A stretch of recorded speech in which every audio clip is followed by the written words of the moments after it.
Good morning, sirs. Good morning. Soumojit Pal. Yes, sir. Introduce yourself first. Sir, my name is Somojit Pal. I am from Noihati, 24 Parganas North. Sir, after completing my school from Hooghly Collegiate School, I got admitted in BSc Geography from Presidency University, Kolkata, and I completed my BSc in the year 2016. After that, I completed my MSc in Geography from Presidency University, Kolkata in the year 2018. After that, sir, I started preparing for civil service examination. Sir, my hobby is trekking and adventurous exploration. And sir, I'm hardworking, honest, and that's all, sir. তুমি hard working এবং honest. Yes, sir. কোন একটা লাইফের past incident দিয়ে প্রমাণ করতে পারবে তুমি অনেস্ট কিভাবে বুঝবে? হ্যাঁ স্যার, হ্যাঁ স্যার। ঘটনা বলো। স্যার আমি এক মাস আগে দার্জিলিং বেড়াতে গেছিলাম। সেখানে মেলের ঠিক বাঁ দিকে যে রাস্তাটা চলে যাচ্ছে, সেই সেই রাস্তা থেকে রাস্তার পাশে একটা দোকান থেকে আমরা জলের বোতল কিনছিলাম। বিসলেরি জলের বোতল স্যার 35 টাকা নিয়েছিল। এবার উনি আমাকে মানে ক্যাশ রিটার্ন করার সময় ভুল করে 535 টাকা দিয়ে দিয়েছিলেন, তার কারণ 100 টাকার নোটের জায়গায় এটা 200 টাকার নোট ছিল। তখন আমি সেটা ওনাকে বলেছিলাম যে আপনি মনে হয় ভুল করে ফেললেন, 200 টাকার নোট দিয়ে ফেলেছেন বলে ওটা ওনাকে আমি আবার চেঞ্জ করিয়ে নিয়েছিলাম। তাহলে এটা কি প্রমাণ করে যে স্যার নিজের দিক থেকে সবসময় সৎ থাকা উচিত, মানে কেউ ভুল করলেও সেই সুবিধাটা নেওয়া উচিত না। যাই হোক, তো এবার তুমি একটু বলো, জিওগ্রাফি পড়লে তারপর ডব্লিউবিসিএস এ চলে আসছো, জিওগ্রাফি পড়ে তো অনেক কিছু স্কোপ ছিল। হ্যাঁ স্যার, জিওগ্রাফি পড়ে অনেক ডাইভার্সিফাইড স্কোপ ছিল, কিন্তু স্যার পড়ার মানে জিওগ্রাফি কোর্স পারসিউ করার সময় আমি দেখেছিলাম যে geography synthesis of all subject, যেখানে সমস্ত সাবজেক্টের একটা কম্বিনেশন কে পাওয়া যায়। আর সেখানেই আমি ফিল করতে পারি যে আমি শুধু এই সমস্ত সাবজেক্টের কম্বিনেশনটাকে শুধু পড়তে চাই না, তার সঙ্গে চাই যাতে এই সমস্ত কিছুর কম্বিনেশনটাকে কোথাও অ্যাপ্লাই করতে পারি অনেক ডাইভার্সিফাইড হয়। তখনই স্যার আমি আস্তে আস্তে বুঝতে পারি যে সিভিল সার্ভিসই হচ্ছে এমন একটা জায়গা যেখানে এই সমস্ত নলেজকে, ডাইভার্সিফাইড নলেজকে একটা জায়গা থেকে অ্যাপ্লাই করার বাস্তব জীবনে স্কোপ রয়েছে। সেই কারণে স্যার আমি সিভিল সার্ভিস বেছে নিয়েছি। তো সিভিল সার্ভিসে এটা অ্যাপ্লাই করা যায় তুমি জানলে কি করে? স্যার যারা সিনিয়র অফিসার্স আছেন তাদের বিভিন্ন সেমিনার সেগুলো থেকে বা বিভিন্ন যে ইন্টারনেটের মাধ্যমে যে সমস্ত ইনফরমেশন পাওয়া যায় সেগুলো থেকে জানতে পেরেছি যে একজন সিভিল সার্ভিস অফিসার তার কাজের মাধ্যমে এই সমস্ত কিছুকে ইন্টিগ্রেটেড ওয়েতে অ্যাপ্লাই করার পরিধি পান, এবং এটাই সব থেকে ব্রড পরিধি। সেই কারণেই আচ্ছা, পশ্চিমবঙ্গে কটা অ্যাগ্রোক্লাইমেটিক রিজিয়নস আছে বলতে পারো? তুমি তো জিওগ্রাফি স্টুডেন্ট। স্যার অ্যাগ্রোক্লাইমেটিক রিজিয়নের দিক থেকে স্যার খুব বড়ভাবে যদি আমি ব্রড ক্লাসিফিকেশন করি তাহলে জেনারেলি 3টে ক্লাইমেট রিজিয়ন পাওয়া যায়।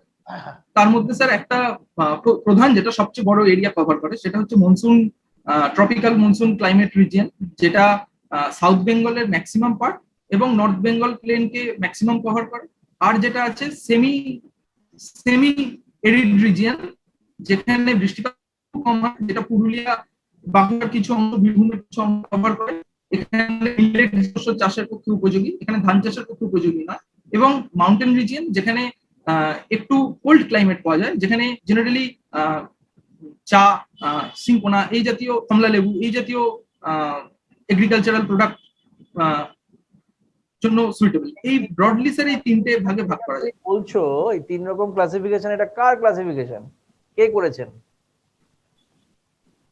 স্যার প্রফেসর এসপি মুখার্জি 1960-তে ব্রড যখন ইন্ডিয়ার অ্যাগ্রোক্লাইমেটিক জোনের ক্লাসিফিকেশন করেছিলেন, তার মধ্যেই এই মেজর 3টে ক্লাসিফিকেশনের কথা উল্লেখ করা ছিল। তো 3টে করেননি, উনি তো মোর দ্যান 3 ছিল ওনার ক্লাসিফিকেশনে। স্যার উনি আরো অনেক মাইনিউট ক্লাসিফিকেশন করেছিলেন। স্যার আমার এই ব্রড 3টে, এই সবচেয়ে বড় এই 3টে ক্লাসিফিকেশনের কথা স্যার আমার এই মুহূর্তে মনে পড়ছে। আচ্ছা, ইন্ডিয়াতে বায়োজিওগ্রাফিক্যাল রিজিয়নস কটা আছে ইন্ডিয়াতে বলতে পারো? স্যার বায়োজিওগ্রাফিক্যাল রিজিয়ন বলতে কি আপনি বায়োডাইভার্সিটির দিক থেকে বলছেন? এটা তো বলতে পারবো না বায়োজিওগ্রাফিক্যাল রিজিয়ন কি জিনিস, তা তুমি বলবে, তুমি তো জিওগ্রাফি স্টুডেন্ট। স্যার আমার এক্স্যাক্টলি মনে পড়ছে না, আমি কি একটু গেস করে বলতে পারি, বা একটু যেটুকু মনে করতে পারছি। বায়োলজিক্যাল হটস্পট কটা আছে ইন্ডিয়াতে? স্যার ইন্ডিয়াতে বায়োলজিক্যাল হটস্পট 3টে আছে। তার মধ্যে যে ইন্ডিয়ার ওয়েস্টার্ন ঘাটস যে মাউন্টেন্স, সেটা একটা বায়োডাইভার্সিটি হটস্পট। এছাড়াও হিমালয়ান মাউন্টেন, সেটা একটা বায়োডাইভার্সিটি হটস্পট। আর নর্থ ইস্ট যে স্টেট অ্যান্ড হিমালয়ান রিজিয়ন রয়েছে, নর্থ ইস্টার্ন আচ্ছা, স্টেট। ন্যাশনাল পার্ক আর ওয়াইল্ড লাইফ স্যাংচুয়ারির মধ্যে ডিফারেন্স কি বলতো? স্যার ন্যাশনাল পার্ক আর ওয়াইল্ড লাইফ স্যাংচুয়ারির প্রধান যে ডিফারেন্স, সেটা হচ্ছে এরিয়াগত ডিফারেন্স। তার কারণ স্যার ওয়াইল্ড লাইফ স্যাংচুয়ারি তুলনামূলকভাবে একটু ছোট রিজিয়নের হয়, ন্যাশনাল পার্ক অনেক বড় রিজিয়নের হয়, এবং একটা ন্যাশনাল পার্কের মধ্যে একাধিক ওয়াইল্ড লাইফ স্যাংচুয়ারি থাকতে পারে। এবং স্যার আরো যদি ক্লাসিফিকেশনের মধ্যে এবার এরিয়া স্পেসিফিক আসি, তাহলে একটা ওয়াইল্ড লাইফ স্যাংচুয়ারির মধ্যে 3টে জোন পাওয়া যায়। একদম ভেতরে কোর, তারপরে বাফার আর আউটার লেয়ার, যেখানে আউটার লেয়ারে কিছু পারমিশন নিয়ে হিউম্যান ইন্টারফারেন্স হতে পারে, কিন্তু ন্যাশনাল পার্কের সেই ইন্টারফারেন্সটা। ন্যাশনাল পার্ক আছে স্যার আরেকবার একটু বলবেন স্যার, শোনা যাচ্ছে। পশ্চিমবঙ্গে ন্যাশনাল পার্ক কটা আছে?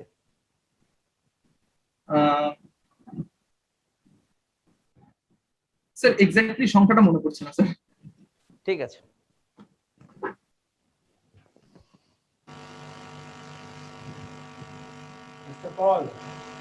Yes sir.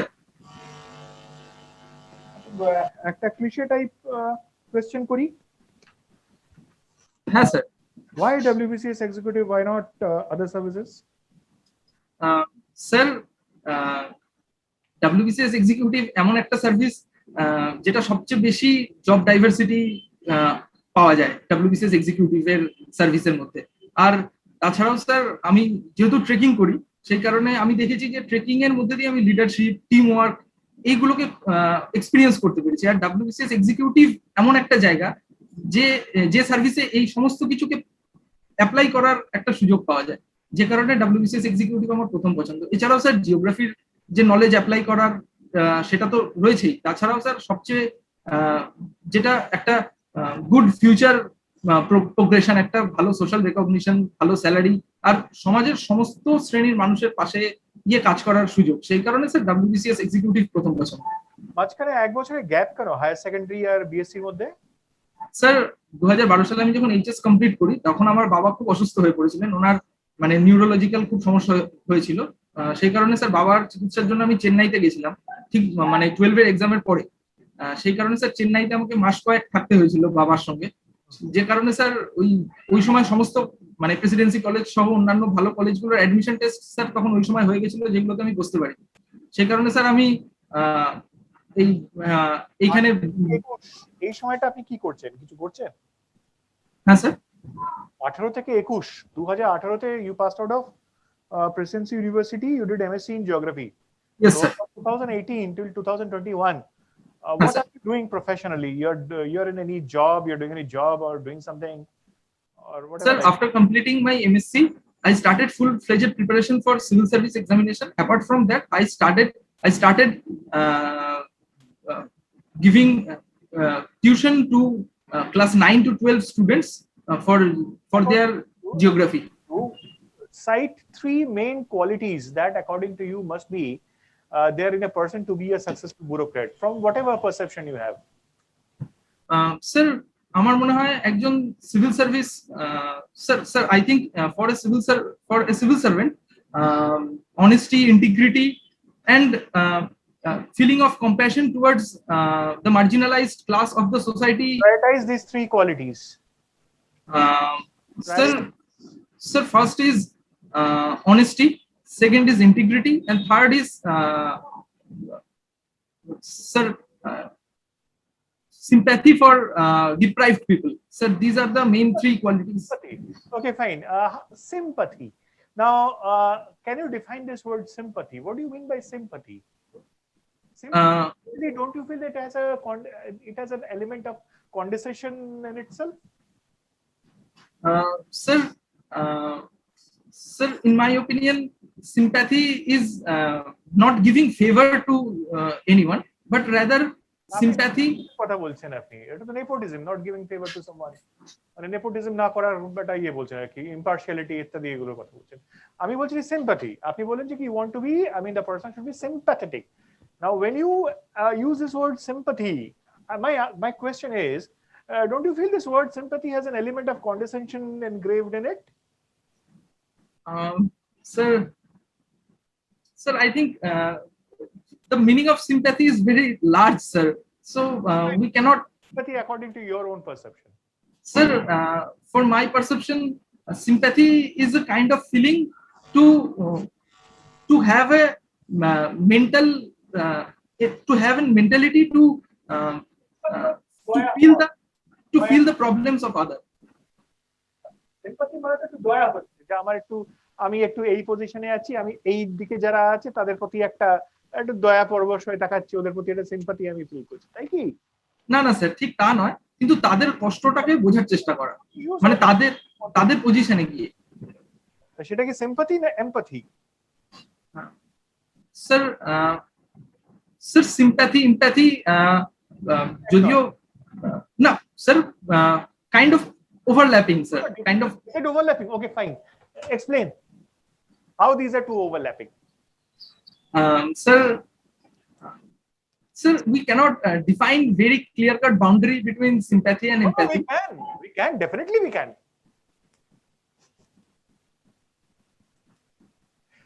Okay, fine. Last question. My last question to you. Acha, do you feel, you are in President's University, do you feel students should take part in politics while they are studying? Sir, I never participate in active politics. Why? Sir, firstly, I felt that the direct involvement in politics in the duration of my study may cause some distraction of my primary goal. So, sir, that was the. Everybody thinks like you in this direction. I mean, everybody has this sort of mindset. Don't you feel that somewhere the democratic element in our society will suffer? Sir, I always participated in. My primary question. Let me go back to my primary question. Do you feel students should engage themselves in politics or not? Sir, it is their politics. Sir, it is their entirely personal choice. There is no hard and fast rule that every student have to join in politics, or there is no, sir, there is no hard and fast rule, sir. It is their own choice. Okay, Soumojit. Yes, sir. You are a bright young boy and you love trekking, isn't it? Yes, sir. Yes, sir. And adventurous exploration.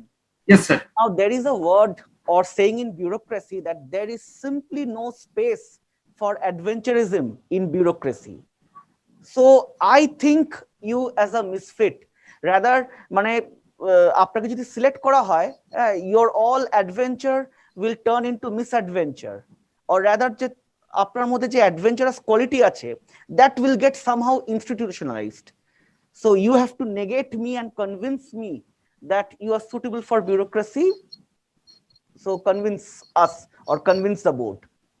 Sir, I started participating in trekking programs since my high school time, and during all that trekking programs, I felt that trekking is a event that can impart leadership quality and the idea of teamwork in every person. We got that you are a leader, but I am focusing on the element of adventurism that is within you, that is inherent within you, and sir, we don't want adventurous people.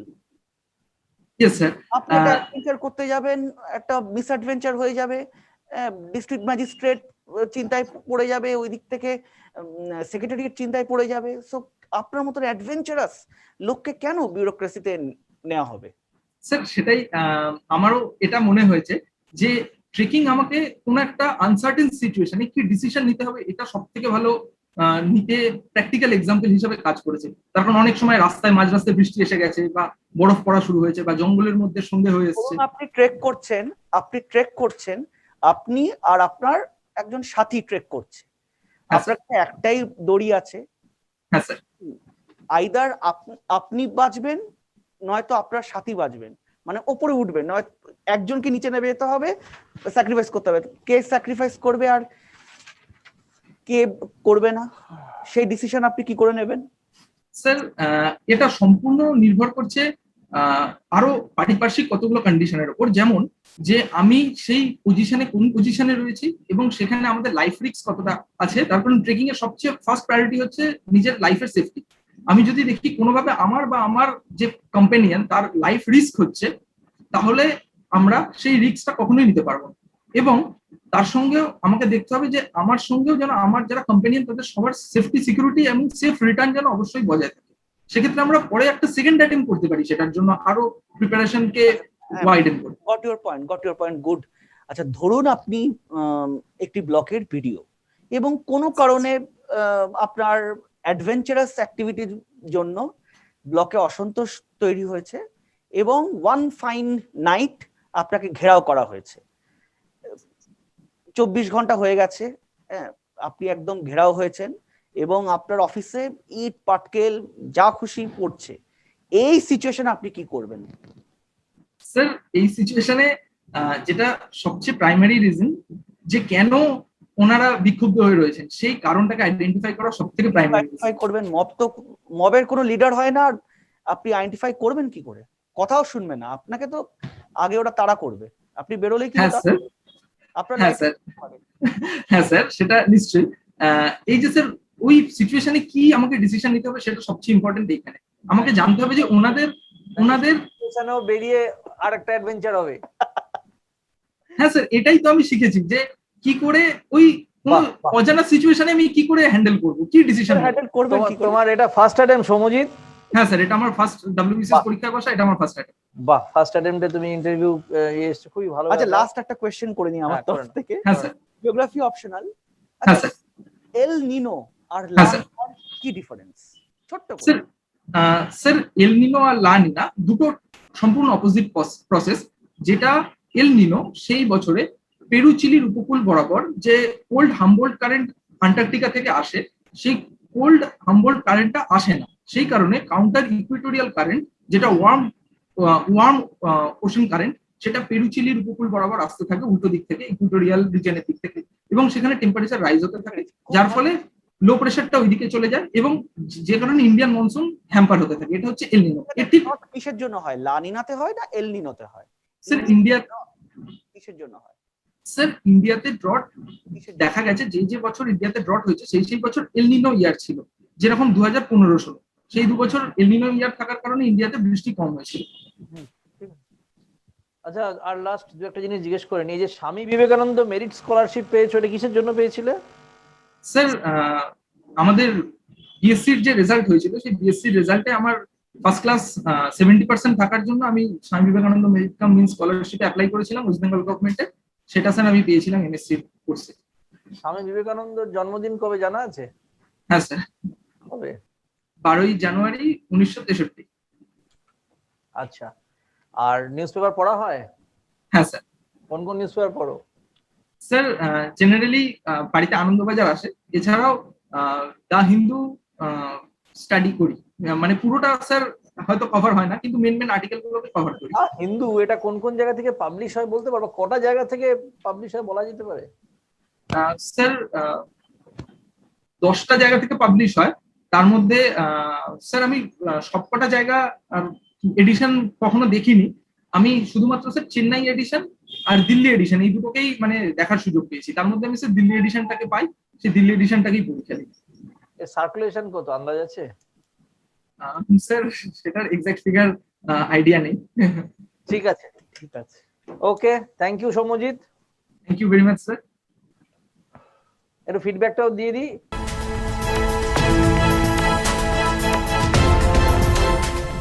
তবে ফিডব্যাকটা এবার দেবজিৎ শুরু করবে।